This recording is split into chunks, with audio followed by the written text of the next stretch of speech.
बिस्मिल्लाहिर्रहमानिर्रहीम। बिस्मिल्लाहिर्रहमानिर्रहीम।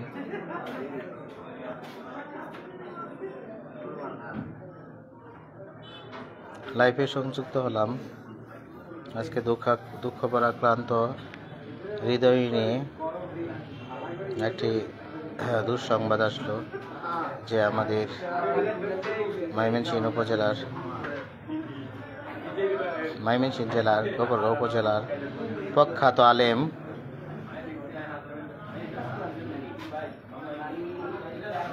হযরত মাওলানা আল্লামা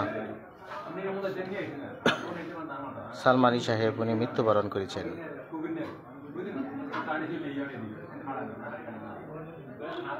উনি গোপালগঞ্জ উপজেলার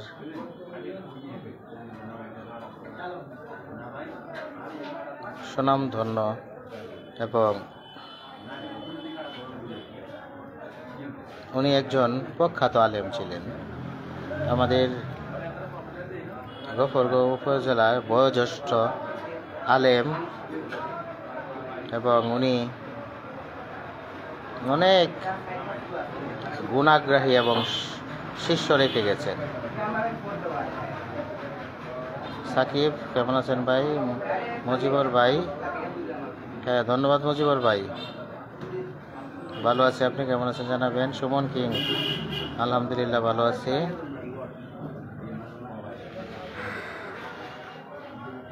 আরেকজনে লিখছে স্যার আজকে কি পাঙ্কাশ খেয়েছেন?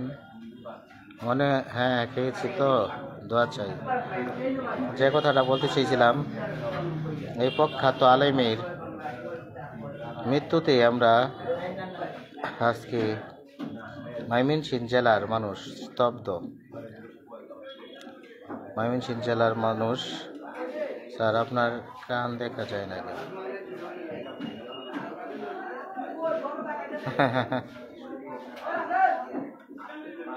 ময়মনসিংহ জেলার মানুষ ওনাকে অনেক সম্মান এবং শ্রদ্ধা করতেন। গোপালগঞ্জ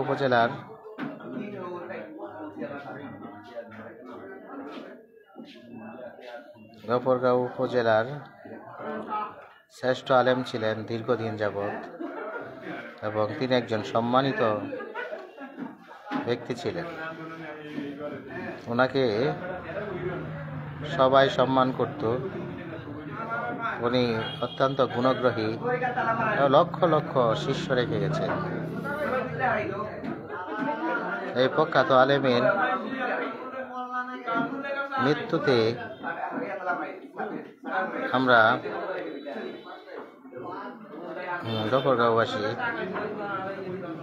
শোকাহত, মর্মাহত। বড় বড় আলেমরা যুগে যুগে আসে। হ্যাঁ সালমানী সাহেবকে নিয়ে হযরত মাওলানা আল্লামা সালমানী সাহেবকে নিয়ে আমি অনেক দীর্ঘ আলোচনা করব ইনশাল্লাহ। আপনাদের কিছু ওই ট্যাক্সের ইনশাল্লাহ উত্তর দিব। হ্যাঁ মাহিন মামা আছি আলহামদুলিল্লাহ ভালো। আরেকজন জিজ্ঞেসে স্যার পাঙ্গাস পাঠাবো নাকি? তোমার এই টাকা হয়েছে না পাঠাইবা না? কাকা কেমন আছেন? হ্যাঁ কাকা আলহামদুলিল্লাহ ভালো আছি। কাকা আপনার বাসা কোথায়? আজিবুর রহমান। আমার বাসা গোপালগঞ্জ, ময়মনসিংহ জেলার গোপালগঞ্জ থানায়। আপনি জি আচ্ছা। মামা কেমন আছেন? আমার এক ভাই দেখতেছে, বিদেশ থেকে দেখতেছে। তারপরে আপনি এখন টাকা কামাতে আসছেন। টাকা তো সবাই কামাতে চাই, কয়জন পায়? টাকা এমন একটা জিনিস, টাকার জন্যই বন্ধুত্ব নষ্ট হয়, সম্পর্ক নষ্ট হয়, আবার টাকার কারণেই সম্পর্ক জোড়া লাগে। এই যে চা খাই, চা দিচ্ছে, সিলেটের চা, প্রখ্যাত চা।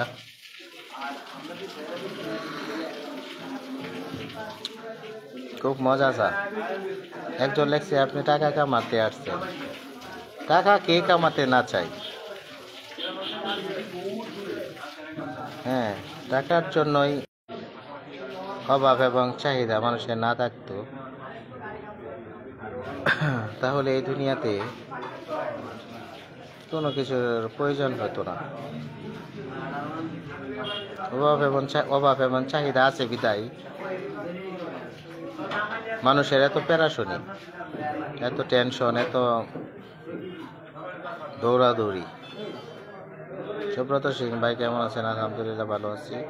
কাউসার হোসেন মিম, আজকে কি দিয়া ভাত খাইছেন?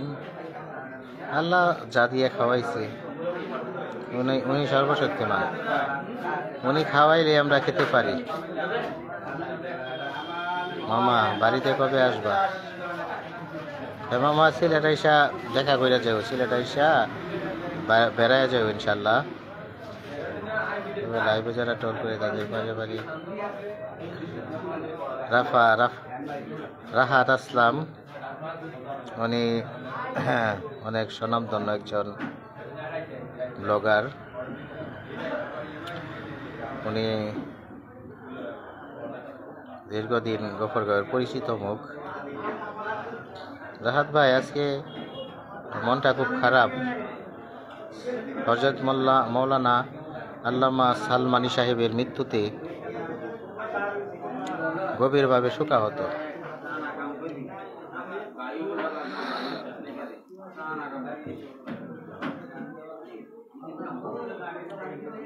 কাউসার আহমেদ মিম, তুমি তোমার নামটাই ঠিক মতো লিখতে পারো নাই। তোমার নামের পিছনে মিম লাগাইয়া দিছ, মহিলাদের নাম লাগাই দিছ। তোমার সাথে কি দেখা করবো বলো ভাই? বিকাশ নাম্বারটা দেন, আপনার বাচ্চার জন্য ইলিশ কেনার টিকা পাঠাবো। এই টাকা তোমার নাই, তুমি পাঠানো, তুমি খাইও, তুমি খাইলেই আমার খাওয়া হইবে। কখনো মন খারাপ করবেন না।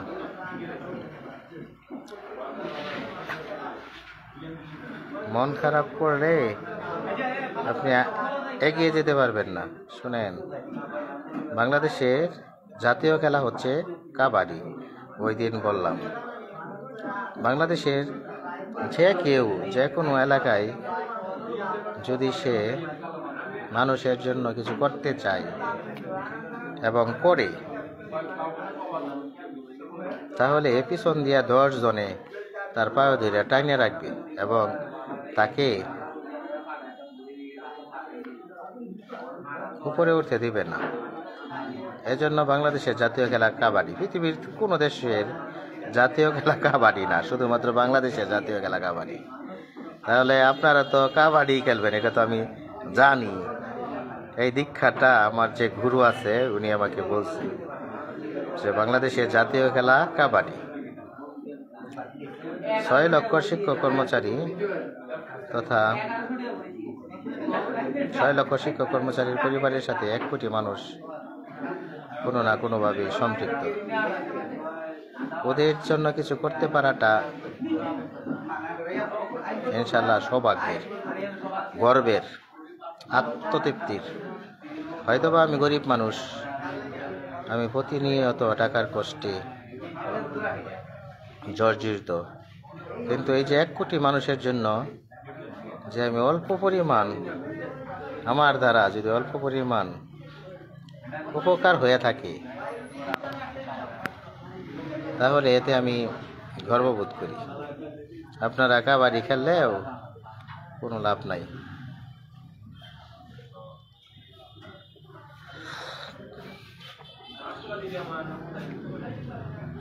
স্যার, টাকা কেমন কামাচ্ছেন এই পেজ বাইরে থেকে?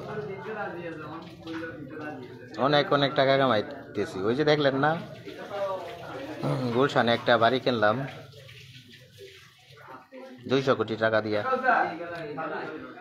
আর একটা রয়্যাল এনফিল্ড কিনলাম 7 লাখ টাকা দিয়া।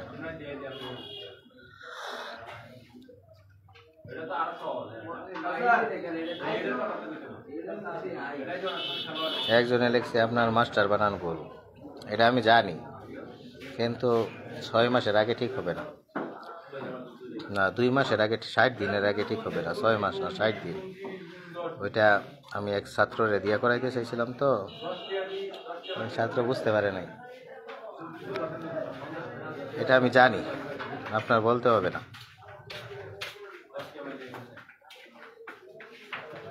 সালাম মল্লিক, হ্যালো। হ্যাঁ,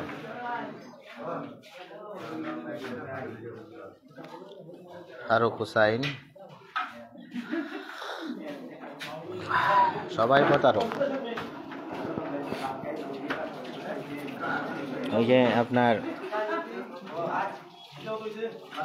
যারা দর্শন বিরোধী আন্দোলন করে,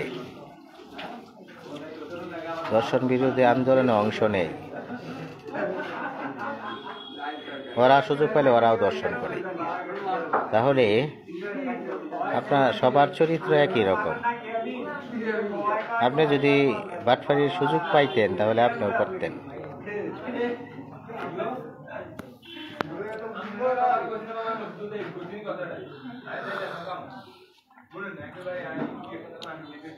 আর যে বিষয়টা আজকে আলোচ্য বিষয়, আমাদের গফরগাঁওয়ের প্রখ্যাত আলেম আল্লামা হযরত মৌলানা সালমানী সাহেব, উনি দীর্ঘদিন পিজি হাসপাতালে অসুস্থ অবস্থায় ছিলেন। আজকে সন্ধ্যায় উনি মৃত্যুবরণ করেছেন। আল্লাহর ডাকে সাড়া দিয়ে উনি পৃথিবীর মায়া ত্যাগ করে আল্লাহর কাছে চলে গেছেন। অত্যন্ত পরাক্রান্ত হৃদয় আছে, কারণ তিনি আমাদের ময়মনসিংহের একজন প্রখ্যাত আলেম ছিলেন। ওনার মতো আলেমরা যুগে যুগে আসে না, ওনার মতো আলেমরা শতাব্দী পর পর আসে।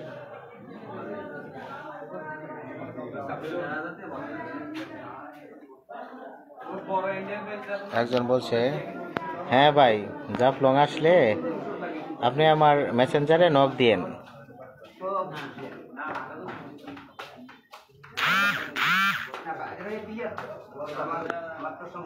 ভাই, জাফলং আসলে আমাকে মেসেঞ্জারে নক দিয়েন।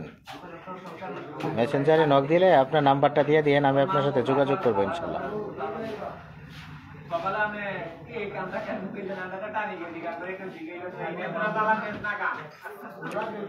একজন লেখছে, এত লাইভে না আইসা অবসর সময় অন্য কাজ করলে ছেলের ইলিশ খাওয়াইতে পারতাম।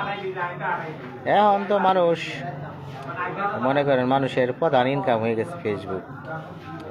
আপনি চেষ্টা করেন, পারেন না, এজন্য আপনি অন্য কাজ করেন। আপনি তো আমি দেখছি চুল কাটতে, আপনার বাড়ি ওই কুমিল্লা, চুল কাটেন। কামরুল ইসলাম ভাই, উনি সরকারি প্রাইমারি স্কুলের সহকারী শিক্ষক, আমার বড় ভাই। ওনাকে লাইভে সংযুক্ত হওয়ার জন্য ধন্যবাদ।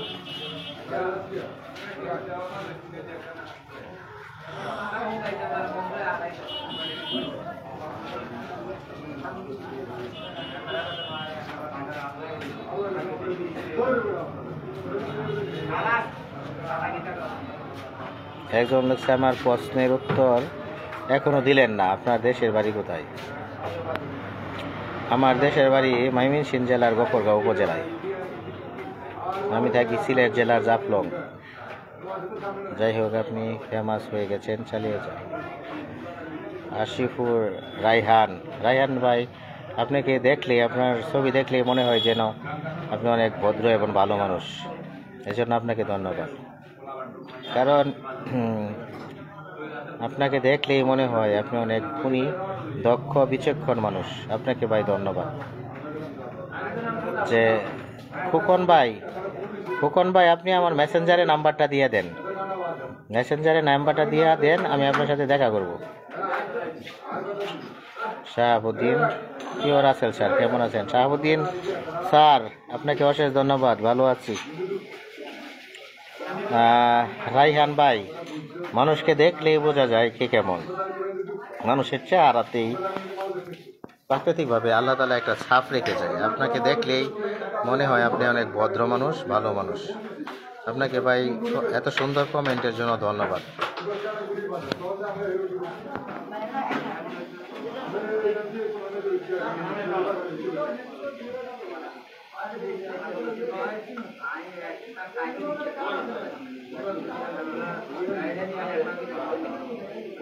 শুনেন, হ্যাঁ, আমি এমন কি করলাম যে শিক্ষকদের ক্ষতি হয়ে গেল?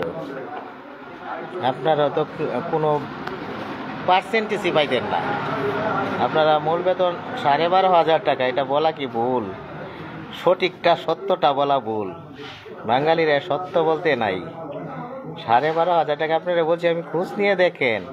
যদি আমার কথা মিথ্যা হয় তাহলে আমি আমার কথা মিথ্যা প্রমাণ করতে পারেন, তাহলে আমি চাকরি ছেড়ে দেব, এই চাকরি করব না। আর মিথ্যা যদি প্রমাণ না করতে পারেন তাহলে কি আপনাকে কিছুই করতে হবে না।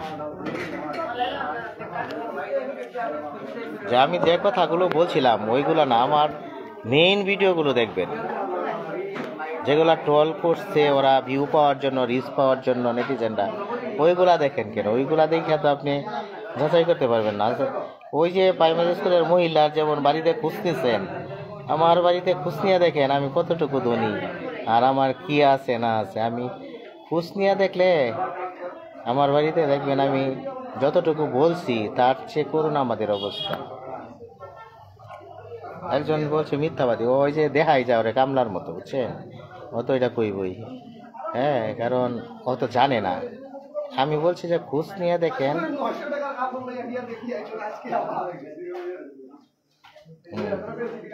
রায়হান ভাই, হ্যাঁ, সুন্দর কমেন্ট করছেন। আপনি তো অন্যের জন্য করেছেন ভাই। আমার অবস্থাও আমরাও ধরি না, গরিব মানুষ, কারণ ঋণগ্রস্ত মানুষ। আমি সে হয়তো বা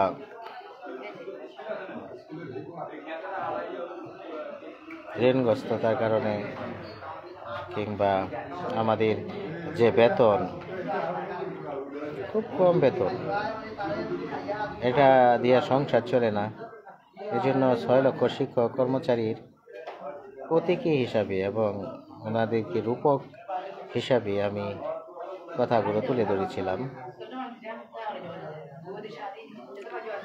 হ্যাঁ রায়হান ভাই, হ্যাঁ, আমার একটা সুন্দর দেশের স্বপ্ন দেখি অবশ্যই। আপনি ভালো মানুষ, ইনশাল্লাহ আপনার স্বপ্ন সত্যি হোক। আপনার জন্য শুভকামনার দোয়া।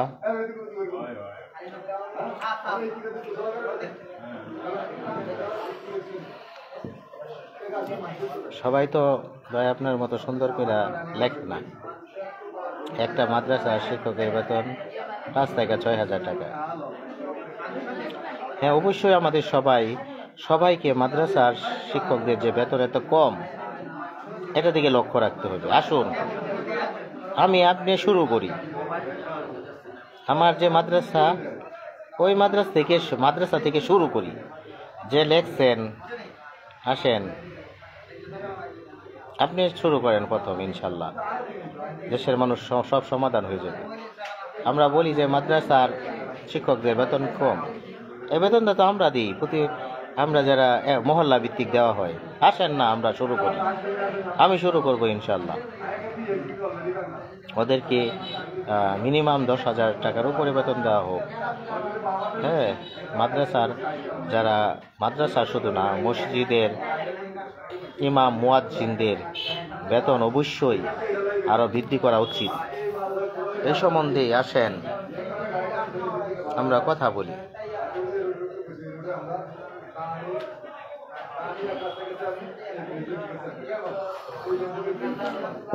মিলন মিয়া, বিকাশ নাম্বার দেন ভাই। আপনি খান ভাই, আমাকে খাওয়াইতে হবে না মাছ, আপনি খান।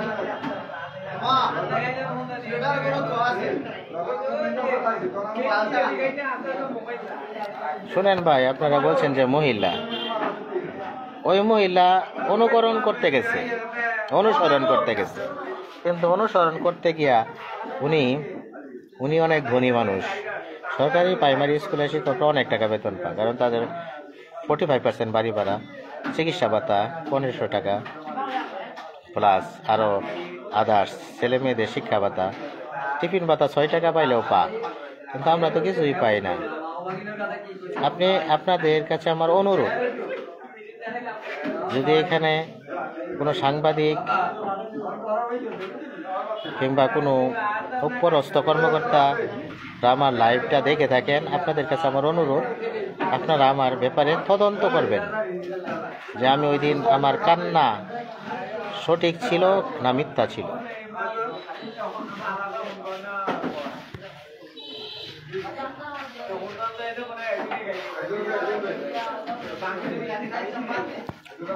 আর যে বিষয়টা নিয়ে কথা বলতে চাইছিলাম, যে আজকে আমাদের গফরগাঁও উপজেলার জন্য দুঃখ ভরাক্রান্ত একটি দিন। আজকের দিনে আমরা হারিয়েছি আমাদের গফরগাঁওয়ের শ্রেষ্ঠ আলেম এবং গফরগাঁওয়ের গর্ব, এবং যাকে নিয়ে আমরা অহংকার করতাম, আলেম সমাজের যিনি প্রতিনিধিত্ব করতেন, প্রখ্যাত আলেম আল্লামা হযরত মৌলানা সালমানী সাহেব, উনি আজকে সন্ধ্যায় ঢাকার পিজি হাসপাতালে মৃত্যুবরণ করেছেন। ইন্না লিল্লাহি ওয়া ইন্না ইলাইহি রাজিউন। ওনার মৃত্যুতে আমরা গভীরভাবে শোকাহত। ওনার কথা যদি বলে শেষ হবে না। উনি আমাদের গফরগাঁওয়ের আলেম সমাজকে দীর্ঘদিন যাবৎ নেতৃত্ব দিয়ে এসেছে। শুধু নেতৃত্বই নয়, উনার প্রত্যেকটি উপদেশ এবং প্রত্যেকটি কথা আমাদের গফরগাঁওয়ের আলেম সমাজ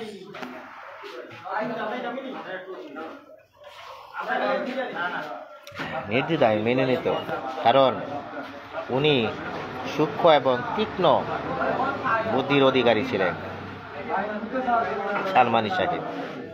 উনার মৃত্যুতে আজকে গফরগাঁও উপজেলায় তথা ময়মনসিংহ জেলায় শোক হয়ে বেড়াচ্ছে। আমরা হয়তো বা ওনার মতো আলেম আর পাবো না। আপনারা সবাই হুজুরের জন্য দোয়া করবেন। আজকে আমি লাইভে আসতাম না, কিন্তু শুধুমাত্র প্রখ্যাত আলেম আল্লামা হযরত মৌলানা সালমানী সাহেব, ওনার মৃত্যুর খবরটা শুনে আমার হৃদয়টা কান্নায় ভেঙে পড়েছে। কাঞ্চন বিশ্বাস ভাই লাইভে আছেন, ওনাকে অশেষ ধন্যবাদ। খুব ভালো মানুষ, ফরিদপুরের মানুষ, অনেক ভালো মানুষ। কাঞ্চন ভাই আমাকে মানসিক এবং কথা এবং মনের দিক দিয়েও সাহস জুগিয়েছেন, ওনাকেও শেষ ধন্যবাদ। যে কথাটি বলতে চেয়েছিলাম, যে কথাটি বলার জন্য এসেছি, হযরত মৌলানা আল্লামা সালমানী সাহেবের মৃত্যুতে আমরা গভীর শোকাহত। আপনারা সবাই হুজুরের জন্য দোয়া করবেন। হুজুর যেন বেহেশতের সর্বোচ্চ স্থানে হুজুরকে অধিষ্ঠিত হয়, আল্লাহ তাআলা ওনাকে অধিষ্ঠিত করেন।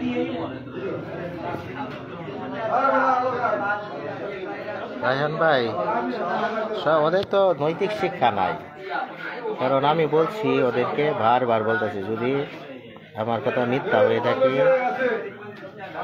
এবং আমার কথা মিথ্যা হয়ে থাকে তাহলে আমি শিক্ষকতা ছেড়ে দেব। কিন্তু ওই যে মহিলা বলছে, মহিলা তো মিথ্যা বলছে, এটার প্রমাণ আছে, কিন্তু আমার কথা যদি মিথ্যা হয়ে থাকে তাহলে আমি শিক্ষকতা ছেড়ে দেব।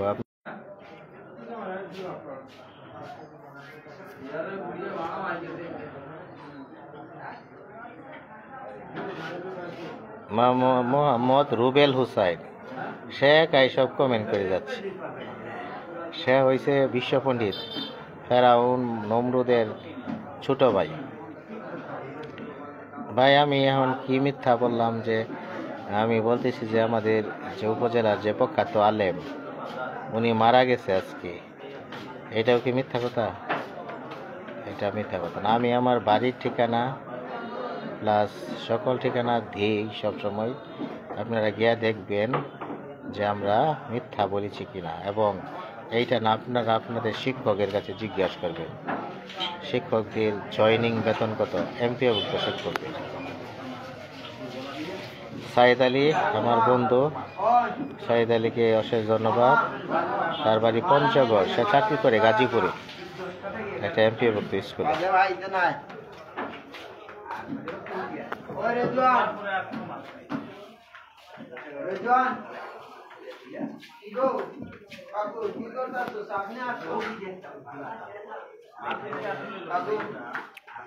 আর সবচেয়ে বড় কথা হচ্ছে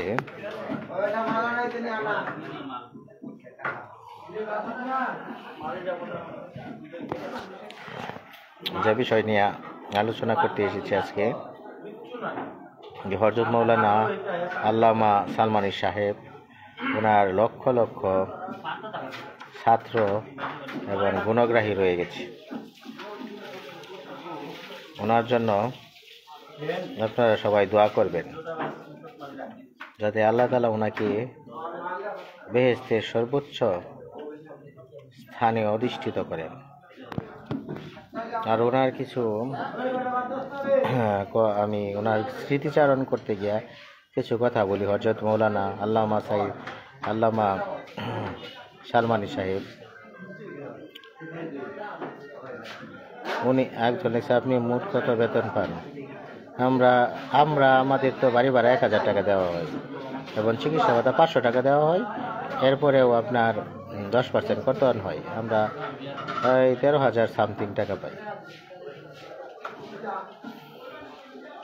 যিনি শিক্ষক ছিলেন আল্লামা হযরত মাওলানা সালমানী সাহেব, উনি শিক্ষক ছিলেন, উনি দ্বীনের আলেম ছিলেন, উনি শ্রেষ্ঠ একজন ব্যক্তিত্বের অধিকারী ছিলেন। ওনাকে দেখলে মনে হতো যেন নূর ওনার শরীরে বহমান। ওনার নেতৃত্বে গফরগাঁওয়ে জুয়া এবং যাত্রার যে এককালে বিরাট আয়োজন ছিল, ওনার নেতৃত্বে, ওনার সুদীর্ঘ নেতৃত্বে এই যাত্রাপালাটা গফরগাঁও থেকে চিরতরে বিদায় নিয়েছে হযরত মাওলানা আল্লামা সালমানী সাহেবের নেতৃত্বে। আরেকজন প্রখ্যাত মৌলানা ছিলেন, উনি অল্প বয়সে পরলোক গমন করেন, হযরত মাওলানা আল্লামা জহিরুল ইসলাম সাহেব। উনি পুখুরিয়ার মাদ্রাসার আলেম ছিলেন।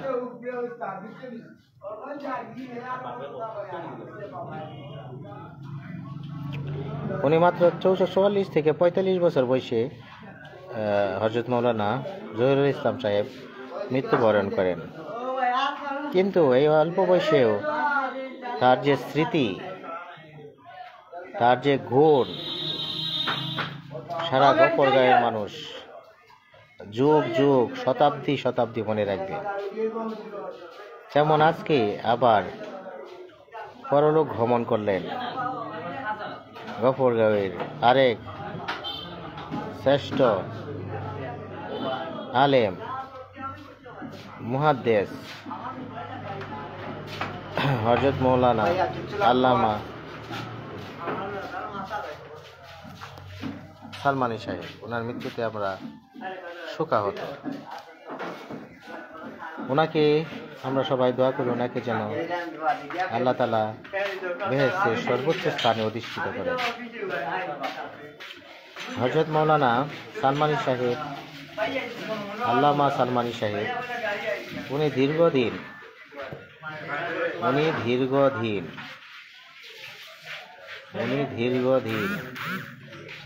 দীর্ঘ সময় গফরগাঁওয়ের আলেম সমাজকে নেতৃত্ব দিয়েছেন। ওনার নেতৃত্বে ওনার গুণগ্রাহী নেতৃত্বে লক্ষ লক্ষ মানুষ নামাজি হয়েছে, লক্ষ লক্ষ মানুষ নবীজির সুন্নাত কায়েম করেছেন। তেমনি আরেকজন গুণগ্রাহী আজকে মনে পড়তেছে, আরেকজন গুণগ্রাহী আলেম হযরত মাওলানা আল্লামা জহিরুল ইসলাম সাহেব। উনি হয়তোবা মাত্র ৪৫ বছর বয়সে মৃত্যুবরণ করেছেন, কিন্তু ওনার যে আলো, ওনার যে নূর, ওনার যে শিক্ষার শ্রেষ্ঠত্ব, এটা সারা গফরগাঁওয়ের মানুষ তথা ময়মনসিংহের মানুষ শতাব্দী থেকে শতাব্দী মনে রাখবে। যেমনি হযরত মাওলানা আল্লামা সালমানি সাহেব, উনি আজকে সন্ধ্যায় পিজি হাসপাতালে মৃত্যুবরণ করেছেন। ইন্না লিল্লাহি ওয়া ইন্না ইলাইহি রাজিউন। ওনার মৃত্যুতে আমরা অত্যন্ত ব্যথিত এবং অত্যন্ত মর্মাহত। ওনার মতো আলেম আবার কবে আসে তা আল্লাহ তাআলাই একমাত্র ভালো জানেন। ইনশাআল্লাহ এই দুইজন মুহাদ্দিস এবং দুইজন প্রখ্যাত আলেমের জন্য আপনাদের কাছে দোয়া চাচ্ছি। আল্লাহ তাআলা যেন ওনাদেরকে বেহেশতের শ্রেষ্ঠতম স্থানে অধিষ্ঠিত করেন। এই ছোট ভাই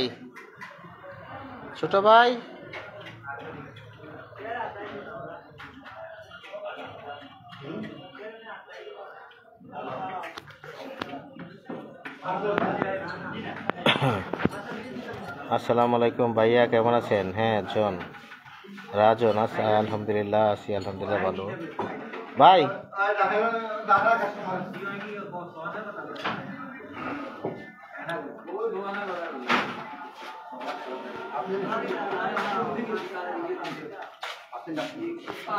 ওই আমাকে 10 টাকা রং চা দিবেন। শুনেন, চিনি কম দিয়া। তাহলে কি ওই দুধ চাই? করা লিগার হবে তো, লিগারও বেশি হবে, মানে রং চা হবে না টোটালি? আচ্ছা আচ্ছা, তাহলে না দুধ না, রং চা খাইতে চাইছিলাম।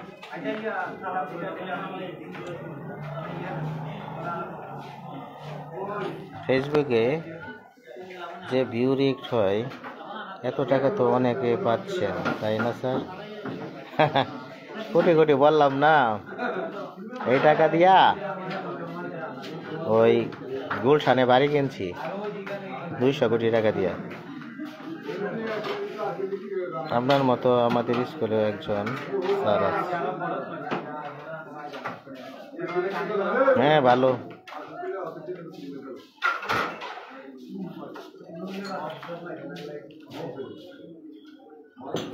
ভালো ইনশাল্লাহ। আপনারা সবাই সবার জন্য যে কোনো দিক থেকে প্রতিবাদ করবেন। আমার এখন প্রতিবাদটা হচ্ছে ইমাম এবং মুয়াজ্জিনদের যে বেতন এত কম হবে কেন?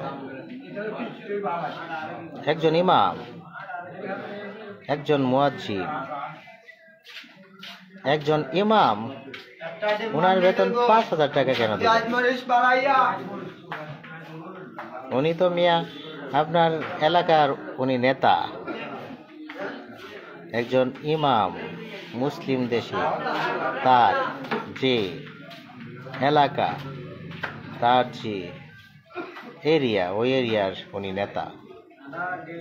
তাহলে একজন নেতার বেতন আপনারা 5,000 টাকা দিবেন কেন?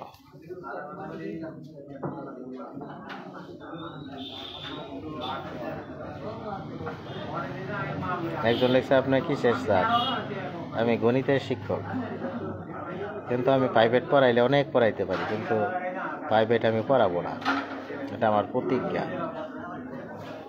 যে কথাটা বলতে চাইছিলাম আপনারা সবাই মেনশন করবেন, এইদিকে সবাই লিখবেন ইনশাল্লাহ।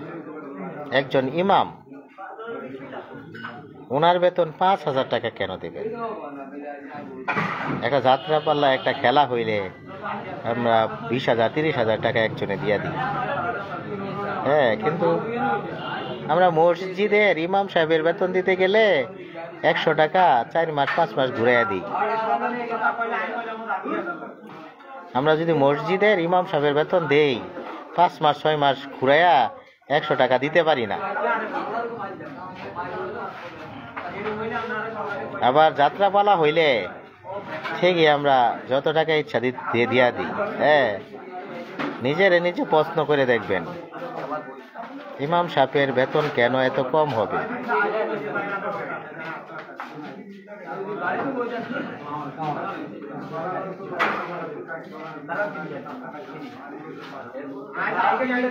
এক লেখা এক শালা লেখছে, আমি গণিত বেটারি, আমি গণিতে অনার্স মাস্টার্স, গণিতে অনার্স মাস্টার্স ফার্স্ট ক্লাস, বুঝছিস? তোর মতো গাদা না, আমি প্রাইভেট পড়াই না, আমি পড়াইলে মাগনা পড়াবো, এটা আমার প্রতিজ্ঞা। তুই এসেছিস একটা মূর্খ বেটা। আমি যে বিষয়ে বলতে চাচ্ছি, একজন ইমামের বেতন কেন আপনারা 5,000 টাকা দিন? উনি 5 ওয়াক্ত নামাজ পড়ান, নামাজ শিক্ষা দেন, উনি আমাদেরকে আলেম শিক্ষা দেন, উনি আমাদের এলাকার নেতা, তাহলে ওনাকে আমরা 5,000 টাকা দিব কেন? ওনাকে অবশ্যই যে যার অবস্থান থেকে সম্মানিত করতে চেষ্টা করব ভালোভাবে। আমি আর আপনি যদি চুরি করি তাহলে অবশ্যই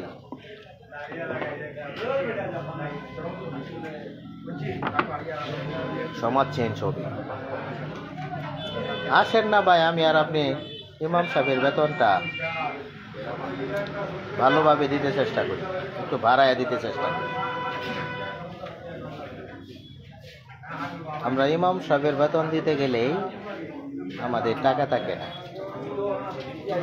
কিন্তু এমনি লক্ষ লক্ষ টাকা বাজেভাবে খরচ করে ফেলছে।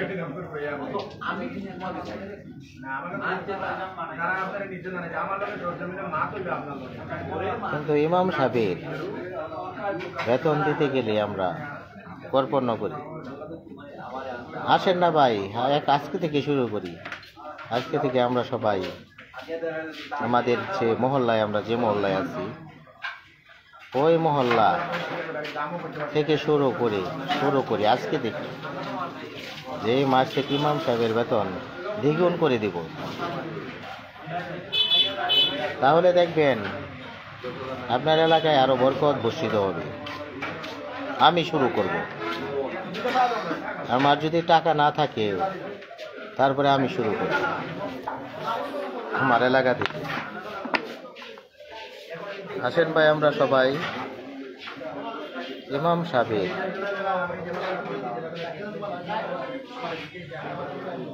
বেতনটা সবাই দ্বিগুণ করে দিতে চেষ্টা করি। কারণ একজন মানুষ, ওনার তো সংসার আছে, 5,000 টাকা দিয়ে কেমন চলে? তারপর দেখবেন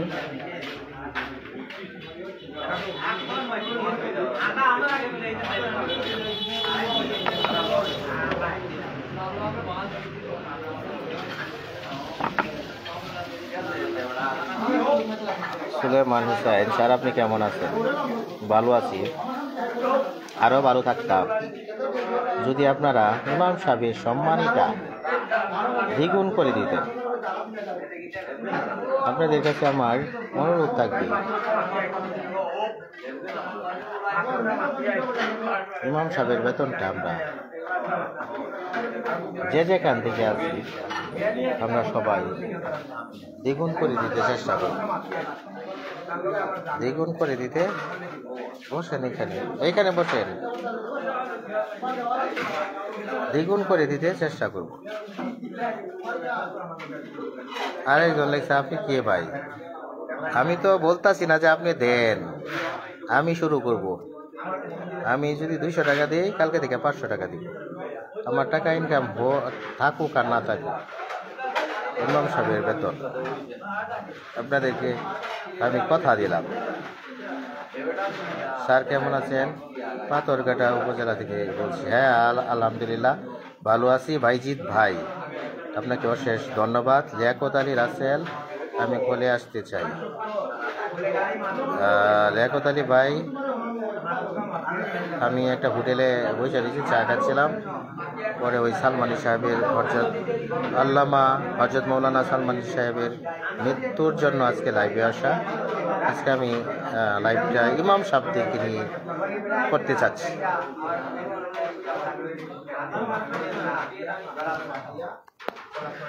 সম্মান, আপনার যদি সম্মান, আরেকজন বলছে আপনার সম্মান দরকার না, টাকা দরকার। ভাই সম্মান আপনি যদি খাইতে না পারেন, আপনি যদি ঋণগ্রস্ত হয়ে যান, তখন সম্মান পাশা দিয়া দিবে। যেমন ইমাম সাহেবদের সম্মান না, ওনাকে অর্থনৈতিকভাবে সম্মান দিতে চেষ্টা করেন। দেখবেন উনি আমাদের নেতা, উনি ইমাম সাহেব, যদি আমরা বেতনটা দ্বিগুণ করে দেই ইমাম সাহেব, উনি দেখবেন পরের দিন থেকে আরো দ্বিগুণ আকারে হ্যাঁ আপনাকে মসজিদ মাদ্রাসায় সময় দিবে। এজন্য আমরা আমাদের ইমাম সাহেবের দিকে, ইমাম সাহেবের সম্মানীটা সবাই বাড়ায় দিতে চেষ্টা করব।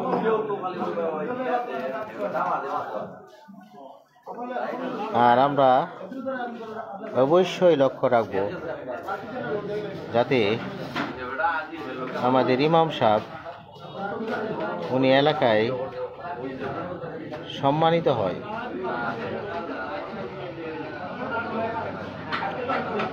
আমি দেখেছি অনেক এলাকায় ইমাম সাহেবদেরকে সাধারণ যারা মুসল্লি আছে তারা বিভিন্নভাবে কথা বলে।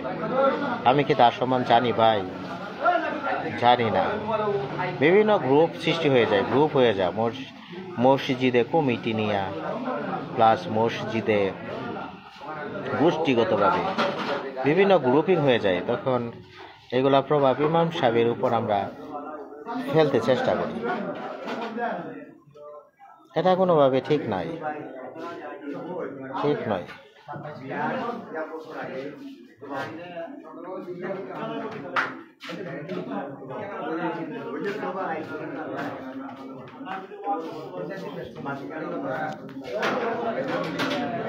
ইনশাল্লাহ আমরা এখন যদি আপনার মোবাইলটা নষ্ট হয়ে যায়, কালকে দেখবেন 30,000 টাকা দিয়ে নতুন মোবাইল কিনে নিচ্ছে। কিন্তু ইমাম সাহেবরে আমরা 1 টাকা দিতে রাজি না, ওনার বেতন 1 টাকা বাড়াইতে রাজি না। কেন রে ভাই? উনি তো আমাদেরকে পরকাল ইহকালের শিক্ষা দিচ্ছেন। উনি আমাদের পরকাল ইহকালের সঙ্গী। আমরা অবশ্যই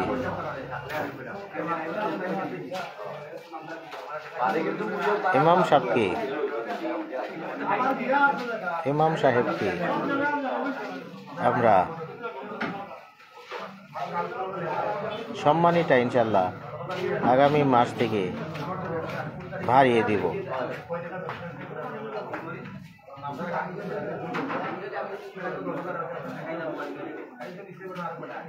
ভাই ওই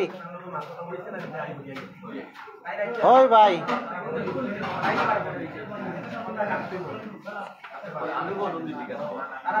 আমি যখন স্কুলে পড়তাম উচ্চ মাধ্যমিকে তখন স্যার আপনাকে লজ্জার ট্যাক্সি দেওয়া হবে। আমি এমন কি করলাম রে ভাই? আমি তো অবহেলিত বঞ্চিতদের পাশে দাঁড়িয়েছি। আপনার এই ক্ষমতা নাই পাশে দাঁড়ানো, কারণ আপনি তো কাপুরুষ। কাপুরুষদের ক্ষমতা আছে নিজে খাবে আর আগা দিবে, হাগও দিবে, আর কিছু ক্ষমতা নাই। আর দেখেন অনেকে অনেক ভালো কমেন্ট করে, আপনি জানেন না, আপনি তো বাপের হোটেলে খান আর হাগেন, এই জন্য জানেন না। লাইভে আসছে মানি কামানোর জন্য, সবাই তো টাকার নেশাই পাগল। আসেন। একজন লেখছে তুই কি মসজিদে মাসিক বেতন গুলা দিস? আমিও আমি আমার আব্বা অন্য কিছু না দিই, অন্য কম খায় কম করি, কিন্তু ইমাম সাহেবের টাকাটা আগে দেওয়ার চেষ্টা করি, কোনো বাকি রাখি না ইমাম সাহেবের টাকাটা।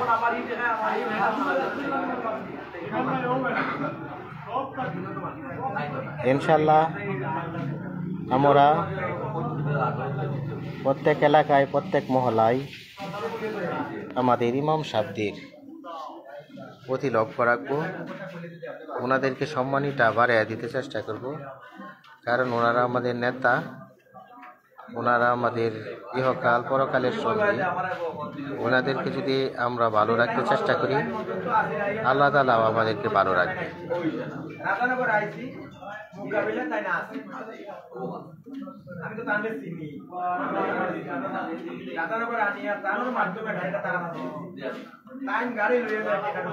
আর ইনশাল্লাহ আমাদের যে গফরগাঁও উপজেলার প্রখ্যাত আলেম আল্লামা হযরত মৌলানা সালমানী সাহেব, উনি আজ সন্ধ্যায় মৃত্যুবরণ করেছেন। আপনারা সবাই ওনার জন্য দোয়া করবেন, যাতে আল্লাহ তাআলা ওনাকে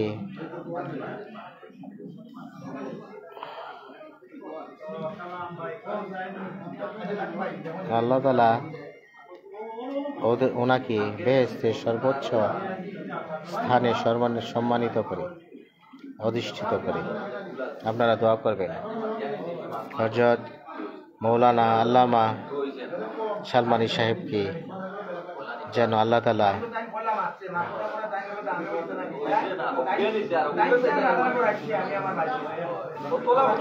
ওনাকে সর্বোচ্চ স্থানে অধিষ্ঠিত করে। আর একটি কথা, আসুন আমরা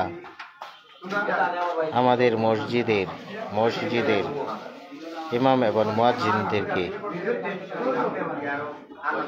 মিনিমাম এমন মজুরিতে সম্মানিত করি যাতে ওনারা সংসার পরিবার নিয়ে 3 বেলা খেতে পারে। আসুন আমরা সবাই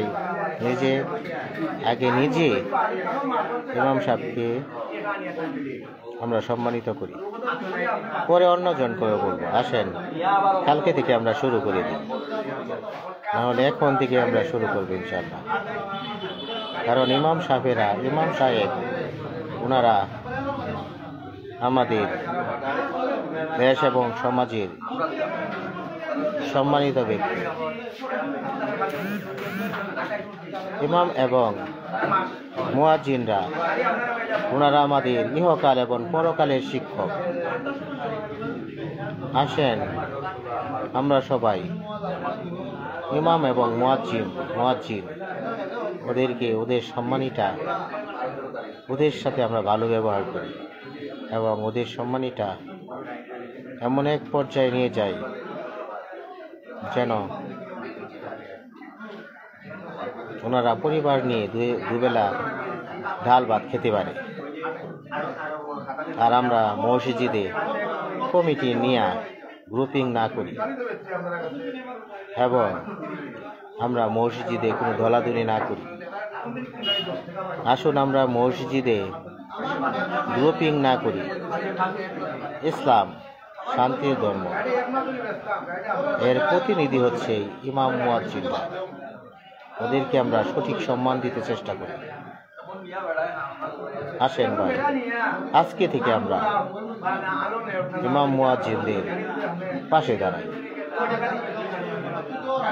আর সর্বশেষ আমি আমার উপজেলার শ্রেষ্ঠ আলেম, শ্রেষ্ঠ মুহাদ্দিস